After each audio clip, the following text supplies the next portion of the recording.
A blanket like this, how much do you think it really worth? If you only look at the finished product, you probably never imagine everything that went into making it. In this village, many families still make a living by wearing rattan. It's a traditional craft, one that has been passed down through generations.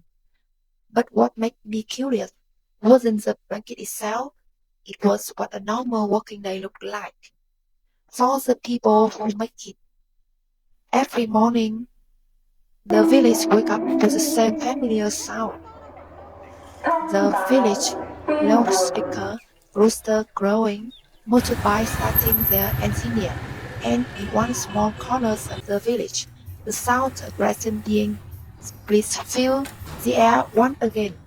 Is a sound that has echoed through this village for many years. While many traditional crafts are slowly disappearing, people here still weave rattan every single day. At first glance, the works looks sprite, sprightly simple. Just take a few strips of rattan and weave them together. At least that's what I used to think. But the longer I stood and watched, the more I realized almost every step is done entirely by hand. Every chip, every bend, every knot has to be done with precision. If even one pass is slightly up, the craftsman has to undo it and start again. Among everyone working in the workshop, there was one woman who caught my attention, not because she worked as a fastest, but because every time I come back, she was still sitting in exactly the same place. Her hands almost never stopped moving, one basket after another. It made me wonder how many hours he spent doing this every single day. There was one question I kept to myself for quite a while before finally asking her, how much do you earn in a day?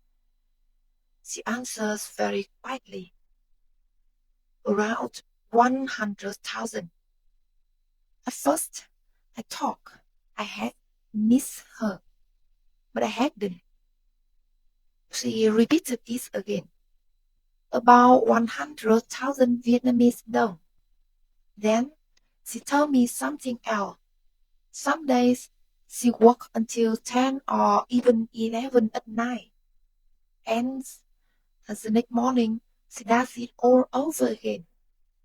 That was also when I learned that she was born with disability caused by Agent Orange.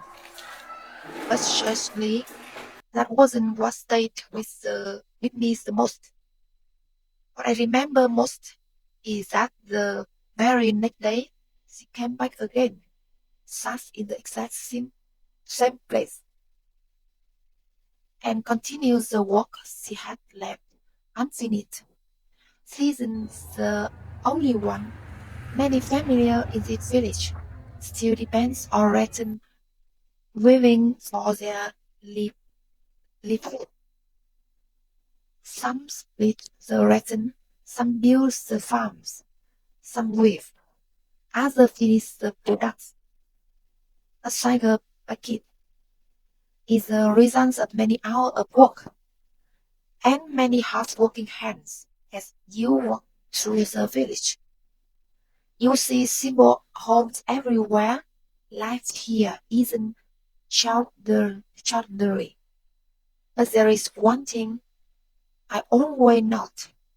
People keep working with their own hand, day after day. Today, young people have more choice than ever before. Many have left the village to work in factories. Those who remain continue wearing rattan. No one really knows how much longer this craft will survive. Maybe that's one of the reasons I wanted to make this video, because when you hold a blanket like this, you probably don't think about the person who spent nearly 12 hours making it. You probably don't think about the traditional craft behind it, or the people who are quietly keeping it alive. In my village, this story isn't really about the kids. It's about the hand that continue working in silence every single day.